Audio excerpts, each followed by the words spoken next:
কৃষ্ণনগরের মন্ত্রী আমাদের পাশে থাকে। আরে ও তো মোহর ছাড়া আর কিছুই চেনে না। ওকে খবর দিয়েছি এক্ষুনি এলো বলে। রাজামশাই, কৃষ্ণনগরের মন্ত্রী এসেছেন। ওকে ভেতরে পাঠিয়ে দাও। প্রণাম খাম্বাজরাজ। এ কি রানীমা, আপনি? আমি তোমাদের কৃষ্ণনগরের রানী নই। আমার নাম ললনা।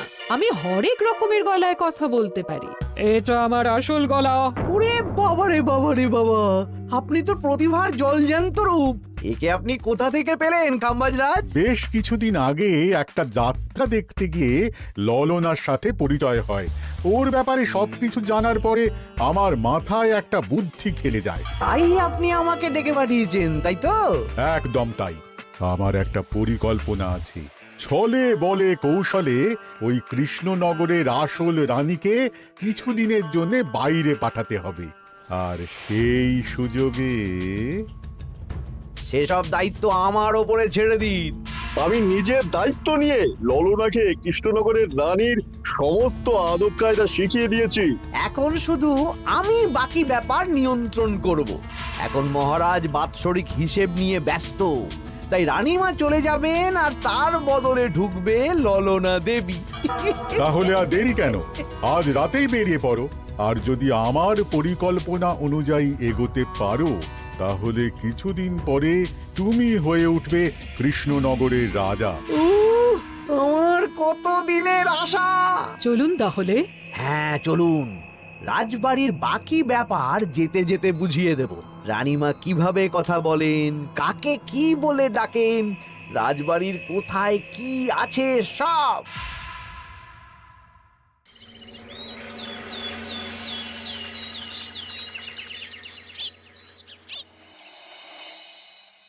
কি গো গিন্নি, জ্বরটা নেমেছে? এই জ্বরটা কমেছে, কিন্তু শরীরটা খুব দুর্বল গো। তুমি পারলে ভাতটা রান্না করে রাজবাড়ি যাও। আমি বেলার দিকে এই কিছু একটা তরকারি করব। না না গিন্নি, তোমাকে এই শরীরে রান্না করতে হবে না। আমি তরকারির সবজি কুটে রাখছি। হ্যাঁ, ওই পুটির মাকে বলে রাখবো, ও এসে রান্না করে দেবে। তাহলে তো ভালোই হয়। জ্বরে একেবারে শরীরটা দুর্বল করে দিয়েছে গো। হ্যাঁ, তুমি বিশ্রাম নাও গিন্নি, আমি রান্নাঘরে যাই। কি গোপাল আজকে এখনো এলো না? ও কোনোদিন সময় এসেছে মহারাজ? ওকে তাড়িয়ে আপনি একটা কাককে রাজসভায় রাখলেও সে সময়ে আসবে। না, আসলে গোপালের গিন্নির খুব জ্বর, আমি দেখে এসেছি। তাই হয়তো ওর গিন্নির সেবা শুশ্রূষা করতে গিয়ে গোপালের দেরি হচ্ছে। তোমাকে আর গোপালের হয়ে কাসুন্দি গাইতে হবে না। এই তোমরা থামো তো। একটু দেরি হয়ে গেল মহারাজ। আসলে গিন্নির খুব জ্বর, তাই কিছুটা রান্না করে এলাম। আচ্ছা আচ্ছা আচ্ছা, তা এখন তোমার গিন্নির শরীর কেমন আছে? আগের থেকে ভালো আছে মহারাজ। জ্বরটা কমেছে, কিন্তু শরীর খুব দুর্বল। বেশ বেশ, একটু যত্নআত্তি করো। যাই হোক, আজকে সারা বছরের খরচের হিসেব আর আগামী অর্থনৈতিক বছরের প্রকল্প নিয়ে আলোচনা হবে। আলোচনা শুরু করা হোক। বিগত অর্থনৈতিক বছরে বিভিন্ন খাতে মোট খরচ হয়েছে 15,700 মোহর, আর বিভিন্ন কর বাবদ উপার্জন হয়েছে 22,000 মোহর। তাহলে তো মহারাজ ভালোই লাভ হয়েছে। এবার আমাদের দিকে একটু নয়ন মেলে তাকালেই হয়। সেসব তো দেখবই, কিন্তু তার আগে আমি মন্ত্রীর সাথে বিগত বছরের সব খরচ নিয়ে হিসেবে বসবো। হ্যাঁ, বেশিরভাগ দায়িত্ব তো মন্ত্রীমশাইয়ের কাঁধেই থাকে, তাই উনি কোনো হিসেবে জল দিয়েছেন কিনা সেটাও পরখ করে নেওয়া যাবে। এত কাজের চাপ যাচ্ছে কদিন, শান্তিতে ঘুমোতেও পাচ্ছি না। মন্ত্রী, তুমি আজ বিকেলে রাজবাড়িতে চলে এসো। বিগত অর্থনৈতিক বছরের হিসেবগুলো একবার দুজনে বসে মিলিয়ে নেব। আচ্ছা মহারাজ, যা করার তাড়াতাড়ি করে নিতে হবে। এখন দেরি করলেই এই বছরের প্রকল্পগুলো শুরু করতে দেরি হয়ে যাবে। মহারাজের জয় হোক। বলো প্রহরী, তুমি কি কিছু বলবে? মহারাজ, একজন কালো চাদর মুড়ি দেওয়ার লোক এলেন আর আমার হাতে এই চিঠিটা ধরিয়ে দিয়ে চলে গেলেন। এই গরমে চাদর মুড়ি? অদ্ভুত লোকটা। কি রে বাবা? সর্বনাশ! কি হলো? তোমাদের রানীমার জ্যাঠামশাই খুব অসুস্থ, তাই পরিবারের সবার সাথে দেখা করতে চান। ও মা গো! আজ সভা এখানেই শেষ। এইবার শুরু হবে আসল খেলা। কি বলছেন মহারাজ? হ্যাঁ রানী, আমাকে এক্ষুনি জ্যাঠামশাইয়ের কাছে যাওয়ার বন্দোবস্ত করে দিন মহারাজ। কিন্তু রানী, তোমার জ্যাঠামশাইয়ের বাড়ি কৃষ্ণনগর থেকে ঘোড়ার গাড়িতে গেলেও তো 1.5 দিন সময় লেগে যাবে। এদিকে আমার এত কাজের চাপ। আপনি বরং কয়েকদিন পরে আসুন, আমাকে এক্ষুনি যেতে হবে মহারাজ। বেশ বেশ, আমি তোমার যাওয়ার ব্যবস্থা করছি। সাবধানে যেও রানী, আমি 2-3 দিনের মধ্যেই আসছি।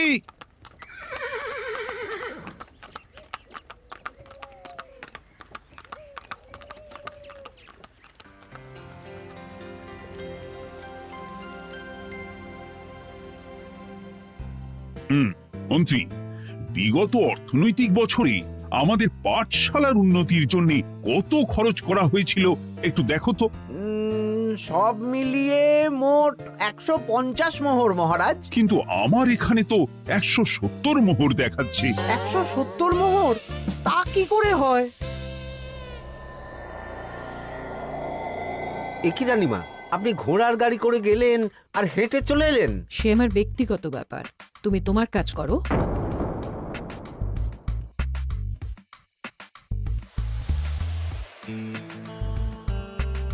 এ কি রানী, তুমি চলে এলে? আমার শরীরটা খুব একটা ভালো লাগছে না মহারাজ, পেটটা কামড়াচ্ছে।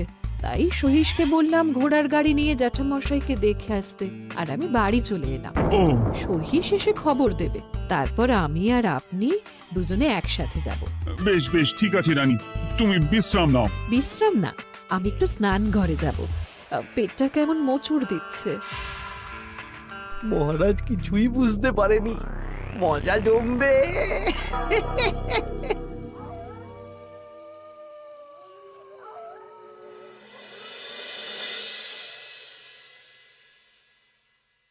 এ কি রানী, তুমি তোমার সব গয়না গাটি বের করছো কেন? আমার আর এই পুরনো নকশার গয়না পছন্দ নয় মহারাজ।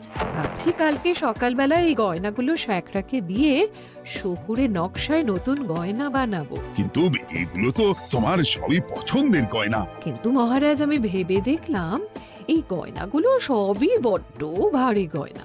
আমি শহুরে আধুনিক নকশার হালকা গয়না পরবো। এমনিতে জ্যাঠামশাইয়ের শরীরটা ভালো নেই, মনটাও ভালো নেই, ও, পেটটা কেমন মোচড় দিচ্ছে। আমি আরেকবার স্নান ঘরে যাব।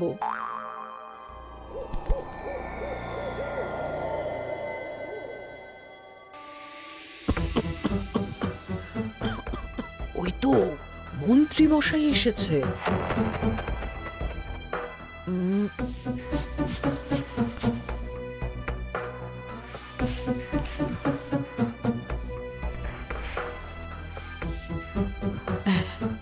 এই রাজ্যে গোপাল আমার শত্রু, কালকে থেকে গোপালকে খাটাবে।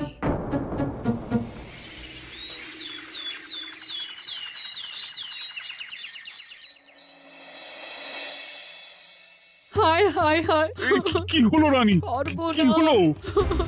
গতকাল রাতে আমার সমস্ত গয়না চুরি হয়ে গেছে। বলো কি প্রহরী? বলুন মহারাজ। গতকাল রাতে রানীর সব গয়না চুরি হয়ে গেছে। তুমি আরেকজনকে নিয়ে এক্ষুনি খোঁজ করা শুরু করো। যথাজ্ঞা মহারাজ।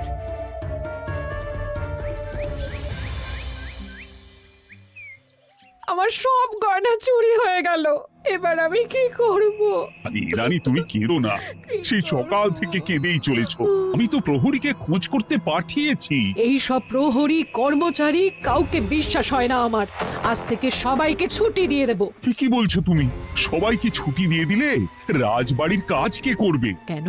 আমাদের সবচেয়ে বিশ্বাসযোগ্য সভাসদ গোপাল আজ থেকে রাজবাড়ির সব কাজ গোপাল করবে। কি বলছো? আপনি কি বলতে চাইছেন? গোপাল বিশ্বাসযোগ্য না? হ্যাঁ, গোপাল আমার সবচেয়ে প্রিয়। ওর চেয়ে বিশ্বাসযোগ্য আর কেউ নেই। কিন্তু কোনো কিন্তু না, বলবেন আপনার আদেশ। এক্ষুনি গোপালকে ডেকে পাঠান। যেমন তোমার ইচ্ছে। গোপাল, গতকাল রাতে রানী সব গয়না চুরি হয়ে গেছে, তাও আবার ঘরের ভেতর থেকে। আমি চাই তোমার মতো বিশ্বাসযোগ্য লোকই রাজবাড়ির সমস্ত কাজ করুক। মানেটা ঠিক বুঝতে পারলাম না রানীমা। মানে আমি রাজবাড়ির বেশিরভাগ কর্মচারীকে ছুটি দিয়ে দিচ্ছি, তার বদলে রাজবাড়ির কাজ করবে তুমি। কিন্তু কোনো কিন্তু না। রাজসভার ভাড়ামো অনেক হয়েছে, এবার থেকে তোমার কাজ বাসন মাজা, ঘর মোছা, কাপড় কাচা, পুরো রাজবাড়ি ঝাঁট দিয়ে পরিষ্কার করা। এই সেরেছে। যাও, রান্নাঘর থেকে বাসন নিয়ে পুকুর পাড়ে গিয়ে বাসন মাজবে। এ কি গোপাল, রাজসভা থেকে সোজা পুকুর পাড়ে? এ কি হয়েছে নাকি? হ্যাঁ, খুব হাসি পাচ্ছে না? হাসি তো পাবেই। নতুন রানীমা আসার পরে তোমার এই হাল করে ছেড়ে দিল। নতুন রানীমা? না, আসলে ঘটা বলতে চাইছে রানীমা তোমাকে নতুন চাকরি দিয়ে এই হাল করলো। ও যা হয়েছে ভালো হয়েছে, আমার পেছনে না লেগে নিজের কাজ করুন যান। কোথায় কি বলতে হয় জানিস না নাকি? অভ্যেস নেই তো, তাই মুখ ফসকে বেরিয়ে গেছে।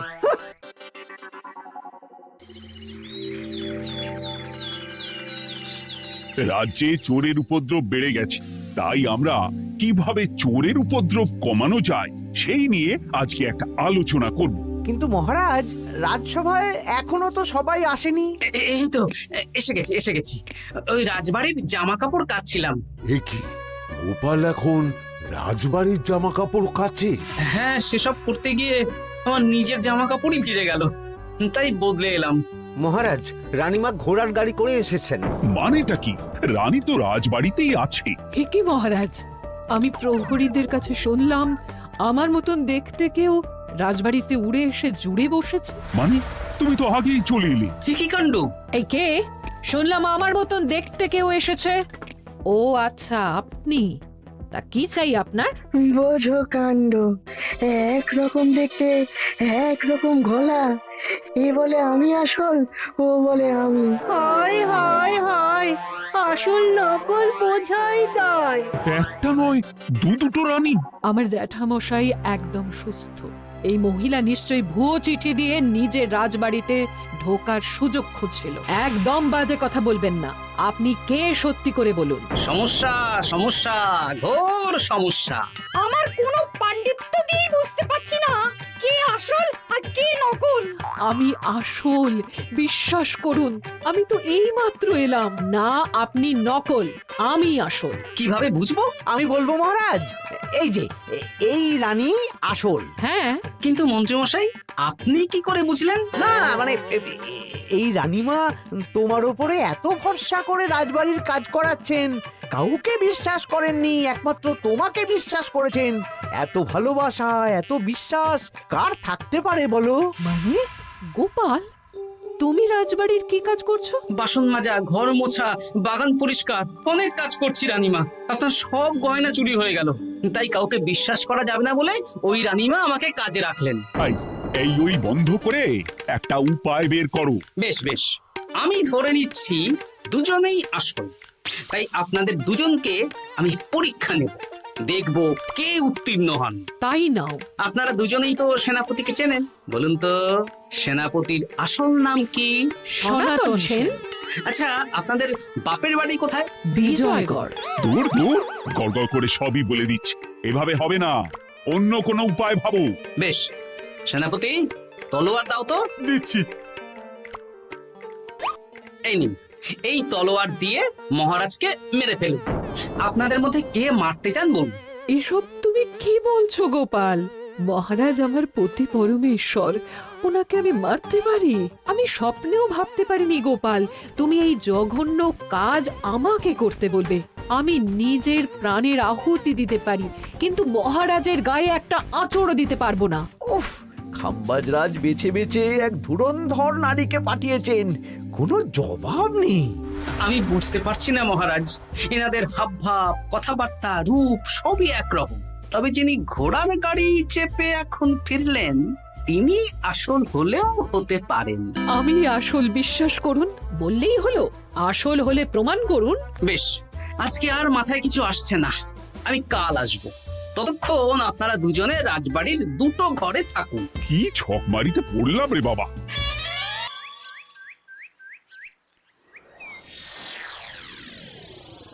ললনা একদম তৈরি হয়ে এসেছে। দারুণ মজা হচ্ছে বলুন। এবার শুধু একবার আসল রানীকে সরিয়ে ললনা যদি রানী হয়ে যায়, তাহলে রানীর গয়নার মতন সব আমার হাতে চলে আসবে।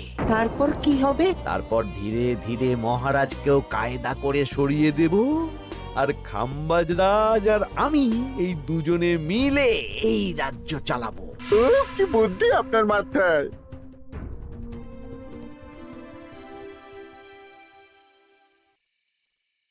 বলছি শোনো না, আমার শাড়িটা একটু ছিঁড়ে গেছে গো। তুমি বাজার থেকে কালকে আমার জন্য একটা শাড়ি নিয়ে আসতে পারবে? হ্যাঁ, আচ্ছা বেশ, নিয়ে আসবো শাড়ি। শাড়ি শাড়ি শাড়ি, এই তো মাথায় বুদ্ধি এসেছে। কাল নয়, আজকেই। গোপাল, তুমি কিছু ভাবতে পারলে? মহারাজ, আপনার দুই রানীকে ডাকুন। আমার তো একটাই রানী। ওই হলো মহারাজ, আসল নকল দুজনকেই ডাকুন। কই গো, একটু বাইরে এসো। বলুন মহারাজ, আপনি যাচ্ছেন? আচ্ছা, আমি দুটো শাড়ি নিয়ে এসেছি, লাল শাড়ি আর নীল শাড়ি। এই দুটোই মন্ত্রপুত শাড়ি, এক সিদ্ধ পুরুষ দিয়েছেন। কে তিনি? না, সেসব এখন বলা যাবে না, তবে এই শাড়ি দুটো একটা একটা করে ওনাদের দিয়ে দিন। এবার আমি এই শাড়ির বিশেষত্ব বলি। হ্যাঁ বলো গোপাল, বলো। আপনারা দুজনেই আজ রাতে এই শাড়িটা পরবেন, সারা রাত পরে থাকবেন। এই শাড়িগুলো 12 হাত মাপের শাড়ি।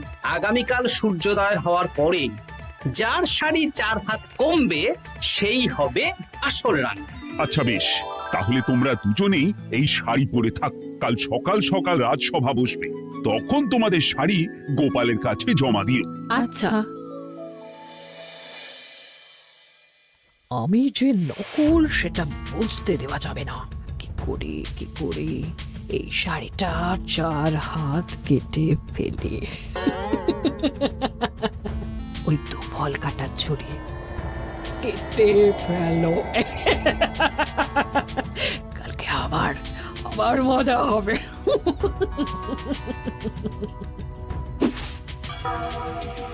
হে ঠাকুর, রক্ষা করো ঠাকুর, আমার শাড়িটা যেন 4 হাত কমে যায়। ঠাকুর রক্ষা করো।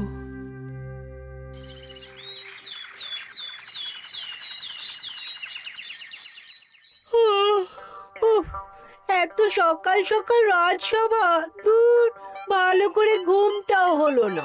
আমি তো ঘুমোইনি, চিন্তায় ঘুমই আসেনি। কই গো, তোমরা এসো। এই নিন আমার শাড়ি, এবার মেপে দেখুন, এটা 4 হাত কমে গেছে। এই দেখুন মহারাজ, বিশ্বাস করুন আমি আসল, কিন্তু এই শাড়িটা সারা রাত পরে থাকা সত্ত্বেও 4 হাত তো দূর, 4 আঙুলও কমেনি। লাল শাড়িটাই ছোট মনে হচ্ছে। তাহলে তুমি আসল? উফ, বাবা, বাঁচা গেল। আয়, কে আছো? এই নকল রানীকে কারাগারে বন্দি করো। দাঁড়ান মহারাজ, বন্দি করতে হলে যার শাড়ি 4 হাত কমে গেছে তাকে বন্দি করুন। কেন? আমার শাড়ি তো 4 হাত কমে গেছে।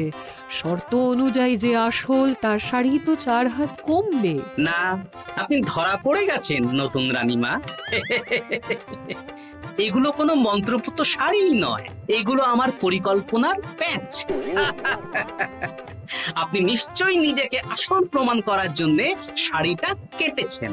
না মানে, না না না, তাহলে কমলো কি করে? না মানে হয়ে গেল। সত্যি গোপাল, তোমার বুদ্ধির জবাব নেই। গোপাল, তুমি আমাকে বাঁচালে। এই যে নতুন রানীমা, চুপ করে কেন? ওকে আমি কারাগারে গিয়ে বেত মারছি, তাহলেই সব বলবে। বল, কে তুই বল? আসলে মানে আমার নাম ললনা। আমি যাত্রাপালা করি, অনেক রকম গলায় কথা বলতে পারি। কদিন আগে খাম্বাজ রাজ আর এই মন্ত্রী মশাই